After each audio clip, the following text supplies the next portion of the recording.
नमस्कार दोस्तों, आज का जो हमारा विषय है वह है ब्रह्म मुहूर्त में जैसे ही आप जागते हैं तो बेड पर आप लेटे लेटे या बेड पर ही आप बैठकर ऐसे 3 बार अगर आप अपनी इच्छा को बोलते हैं तो वह उसी समय पूरी हो जाती है।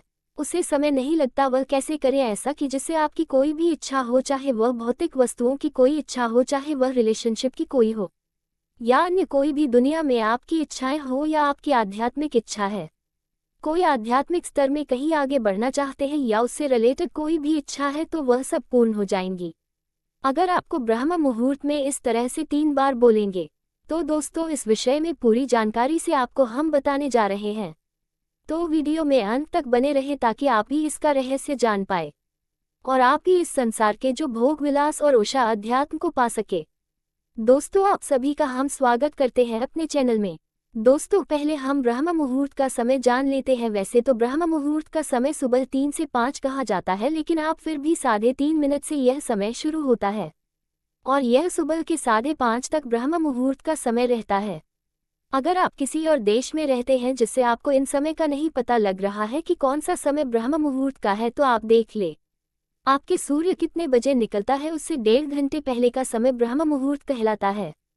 तो आप अपने जिस भी कंट्री में रहते हैं, देश विदेश जहां भी आप रहते हैं, वहां के सूर्य के उगने का समय आप चाहे 2 घंटे पहले का समय आप माइनस कर ले तो वो आपका ब्रह्म मुहूर्त का समय निकल जाएगा। उस समय आपने बैठकर यह जो आपको हम आज बताएंगे, इसे ऐसे ही आपको करने हैं तो आप हर तरह की सुख सुविधाएं और उस अध्यात्म सभी चीजों को पा सकते हैं। दोस्तों, हर व्यक्ति के जीवन में किसी न किसी चीज की कमी जरूर रहती है।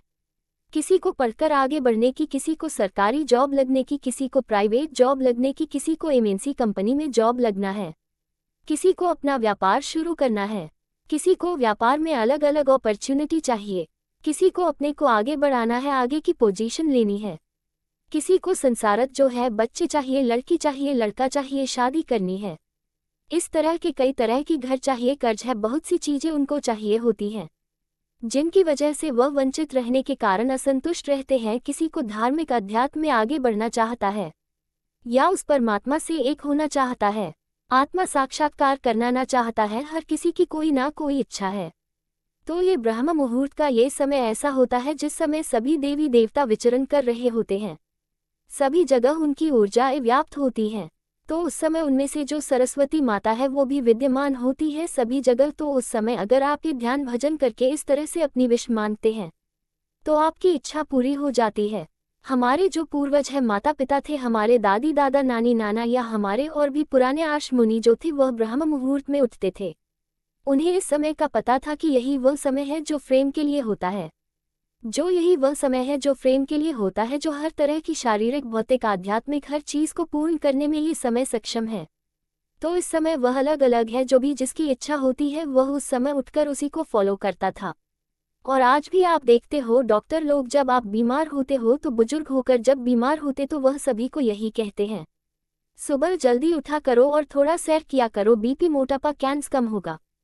तो वह सैर करने को बोल देते हैं। सैर करने का मेन उद्देश्य होता है, जब आप सुबह सुबह उठते हैं तो एक पॉजिटिव ऊर्जा वातावरण में होती है, कॉस्मिक ऊर्जा वातावरण में होती है। जब आप बिल्कुल जल्दी सुबह उठकर उस समय आप उस एनर्जी को महसूस करते हैं, उस ऊर्जा को भीतर लेते हैं, तो वैसे ही आपके कई बीमारियां दूर हो जाती हैं, शरीर आपका फिट रहता है, आपके शरीर में ऊर्जावान बनना शुरू हो जाता है, जिसमें इस समय में आपकी चेतना का लेवल होता है। तो अगर आप भारत में रहते हैं तो इसमें 3:36 पर आपका ब्रह्म मुहूर्त शुरू हो जाता है और यह 5:30 बजे तक सुबह तक रहता है। इस समय के बीच में आपको उठ जाना है। आप चाहे बिस्तर में ही ध्यान के लिए बैठ जाइए, या आप अगर बिस्तर से उठकर भी बैठना चाहते हैं तो आप कहीं भी अपना एक स्थान बना ले, कमरे में या पूजा घर, जहां भी आपका दिल करे वहां पर आप अपने एक स्थान बनाकर वहां पर आपको ध्यान करना है।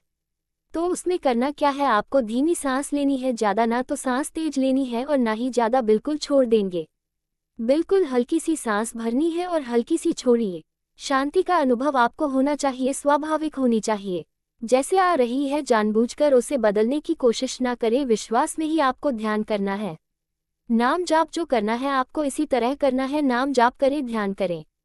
अग्र चक्र पर आपका ध्यान होना चाहिए और सांस को देखते देखते नाम जाप करना है। उसकी हम विधि भी आखिरी में आपको बताएंगे कि कैसे आपको करना है। जैसे ही आप इस समय उठते हैं आपका शरीर तो ठीक रहेगा ही, ऊर्जावान बनेगा ही। साथ में ही जब आप इस समय नाम का जाप करते हैं तो आपका मूलाधार चक्र सेंट्रल में हो जाता है, उसकी सिद्धि होने लगती है, जिसमें आपको फिर लक्ष्मी और इनकी जो सिद्धियां होनी शुरू हो जाती हैं, जिससे आपके धन की समस्याएं भी खत्म हो जाती हैं। बस आपको नाम जाप करते रहना है, अपने आप सिद्ध हो जाएगी। आपके भीतर सकारात्मक ऊर्जा प्रवेश हो जाएगा और जहां भी आप फिर जाया करेंगे वहां भी आपका सकारात्मक ऊर्जा होने के कारण वहां का वातावरण भी पॉजिटिव हो जाएगा। जहां भी जाकर बैठेंगे वहां वह भी अच्छा फील करेंगे। और अगर कोई और व्यक्ति है जो बीमार है वह उसके लिए भी आप इस समय का नाम जाप करके एक जल को पानी को ऊर्जावान करके उसे दवाई में बदल सकते हैं। उसे एनर्जेटिक वाटर बनाकर उस रोगी को पिलाते हैं तो उसको काफ़ी रिलीफ मिलेगा, राहत मिलेंगे, उसके भी वह रोगों से मुक्त होना शुरू होगा। उसके लिए आप जब भी जैसे हम आपको ध्यान करना बताएंगे वैसे करना है। और सामने एक गिलास पानी रख ले, कांच के गिलास में रखकर आप ध्यान करें। वहीं पे ध्यान करते करते वो ऊर्जा आपके चारों तरफ जब कॉस्मेटिक ऊर्जा फैलेगी तो उस गिलास में उस पानी में भी वह ऊर्जा पहुंच जाएगी। तो जिस भी रोगी को वो जो चमत्कारी अपनी जल बना लिए हैं, एनर्जेटिक जल बना लिया है, वो उसको आप खिलाएंगे तो आप देखेंगे पॉजिटिव ऊर्जा का जल जब उसके अंदर जाएगा तो ठीक होना शुरू हो जाएगा। जो नाम जप है इससे प्राण जप भी कहते हैं। ये जप नाम जप प्राण जप करते हुए इसके लिए आपको कोई विधि विधान नहीं होता, लेकिन अगर आप किसी मंत्र को सिद्ध करना चाहते हैं तो उसके लिए विधि विधान होता है। उसके लिए आपको प्रॉपर पूजा पाठ के लिए बैठना होता है, स्थान शुद्ध होना चाहिए, फिर धूप अगरबत्ती होनी चाहिए, तब वह आप मंत्र को सिद्ध करोगे। लेकिन जो नाम जाप है इसमें ऐसी कोई भी चीज़ आपको नहीं करनी पड़ती।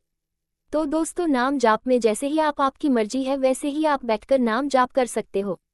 करने के लिए आपको कोई ज़्यादा विधि विधान की ज़रूरत नहीं है। आप कहीं भी बैठ के, चाहे बिस्तर में बैठ के ही, चाहे आप कहीं नीचे बैठ के, जहाँ भी आपको सुविधाजनक लगे वहाँ पर आप बैठ सकते हैं। इसमें आपको नहाने धोने की, मूड होने की, ब्रश करने की कोई ज़रूरत नहीं है। आपकी मर्जी है तो कर ले, नहीं तो ऐसे ही आप बैठ सकते हैं। बेड पर बैठे बैठे ही आप इसको कर सकते हैं। तो पहले आपने उठकर करना क्या है, आपको एक नाम का जाप कोई भी आप सेलेक्ट कर ले, जो भी जिस भी आपकी आस्था हो, जिस भी परमात्मा में, गुरु में, उसका अपने नाम जाप करना है। राम राम का नाम जाप कर ले, सतनम वाहे गुरु का कर ले, राधे कृष्ण का कर ले, जो भी आपको सबसे बेस्ट लगे वो आप कर लें। लेकिन जिसका ज़्यादा रिजल्ट हमें पता लगा है, जो रिजल्ट आया है ज़्यादातर साधकों में, वो आया है राम नाम से। तो इसको पहले करना कैसे है और फिर वह 3 बार क्या दोहराना है वह भी आप समझ ले। पहले आपने शुरू में जहाँ भी आप बैठ गए उसी तरह से आपको सांस लेते टाइम राम का उच्चारण करना है और सांस छोड़ने के टाइम आपको उच्चारण करना है। ये थोड़ी सी विचि बदल गई है लेकिन इसके रिजल्ट बहुत ज़्यादा आए हैं। तो यह आप जहाँ पर आप कर ले, 15 मिनट तक जाप कर ले। अगर आप जप करना चाहते हैं तो आप जपा भी कर सकते हैं, मन ही मन में वो उच्चारण करें, अन्यथा जाप कर ले। उसके रिजल्ट बहुत ज़्यादा आ रहे हैं। तो आपने इसे 15 मिनट तक पहले तो ये करना है। 15 मिनट आपको रोज करना है। आपकी इच्छा पहले दिन पूरी हो जाए, दूसरे दिन पूरी हो जाए। 21 दिन से पहले आपकी इच्छा पूरी हो जाती थी, किसी किसी को एक ही दिन में हो जाती है। तो आपने इसको 21 दिन कम से कम करना है। अगर आपकी इच्छा बड़ी हो तो 21 दिन भी लग सकते हैं। अचानक से कोई भी आपको ऐसे बंदे मिलेंगे, ऐसे पसंद मिलेंगे, उससे आपको पहचानना है, उन संकेतों को जानना है कि आपकी इच्छा पूरी करने के लिए यह व्यक्ति आपको मिल रहा है, ये व्यक्ति सिग्नल दे रहा है उस काम के लिए। तो आपको पहचान लेना है। तो जैसे ही आपके 15 मिनट का ध्यान करोगे, इससे आप बढ़ा भी सकते हो, 30 मिनट भी कर सकते हो। 15 मिनट तक आपने नाम जप करके उस एनर्जी को आपने नज़दीक लाना है, अपने भीतर लाना है, उसको महसूस करना है, उससे एक होना है। जब एक हो जाएंगे तब हम वह 3 बार अपनी इच्छाएं बोलेंगे और फिर वह पूरी हो जाएगी। करना कैसे है आपको, जिससे बहुत ज़्यादा रिजल्ट आए हैं, उस विधि को हम आपको बताने जा रहे हैं कि कैसे ज़्यादा रिजल्ट को आएंगे। तो उसके लिए आपको क्या करना है, आपको श्वास लेनी है और छोड़नी है, उन दोनों में ही जाप करना है। लेकिन कैसे करना है वह आज समझ ले। जैसे ही आप श्वास ऊपर भरेगी तो आपको राम नाम शुरू कर देना है। वह 2 बार, 4 बार, 10 बार, जितनी बार भी बोला जाए, आपका सांस उतनी ऊपर है, उतनी बार बोलते रहे। और जब श्वास छोड़े फिर राम राम आपको करना है, चाहे वह 4 बार बोला जाए, चाहे 10 बार बोला जाए। जैसे श्वास ली, श्वास लेते ही आपको शुरू कर देना है राम राम राम। जैसे ही सांस फिर आपको छोड़नी है, फिर दोबारा से जब आप छोड़ेंगे फिर छोड़ते टाइम राम राम राम कह सकते हो। तो आपने ऐसा ध्यान करने के बाद जब वह ऊर्जा के साथ, उस परमात्मा के साथ आप एक हो जाते हैं, तब आपने इच्छा को अपने व्यक्त करना है। जो भी इच्छा आपको चाहिए आपको 3 बार फिर बोलिए सांस लेते टाइम। फिर उस इच्छा को बोलेंगे और फिर सांस छोड़ दे, फिर श्वास भरें और फिर वह इच्छा दोबारा बोलिए। फिर सांस छोड़ दे, फिर सांस को तीसरी बार भरना है और फिर उस इच्छा को बोल के फिर सांस छोड़ देंगे। मैं इस श्वास भर के उस इच्छा को बोलना है, चाहे आप बोल दे या अपने मन ही मन से बोल दे तब भी अब काम बन जाएगा। तो यह आपको 15 मिनट के बाद ही ऐसा करना है। जो आपने ये नाम जाप किया है वह चाहे 15 मिनट करें चाहे 30 मिनट, कम से कम जरूर करें। और फिर आप देखेंगे आपकी प्रार्थना उस परमात्मा के पास तुरंत ही पहुंच जाएगी। और वह तो सारे ब्रह्मांड उसी का है, उसी ने ये सब बनाया है, तो उसी से आपने मांगा है तो वह उसके लिए तो कुछ असमर्थ है ही नहीं कि आपको दे ना सके। वह तो देने वाला है, सभी को दिया है। उसने सारी सृष्टि ही उसी की है। उसमें से आपको कोई थोड़ा सा अंश चाहिए होता है, वह तुरंत आपकी इच्छा पूरी कर देता है। धन्यवाद।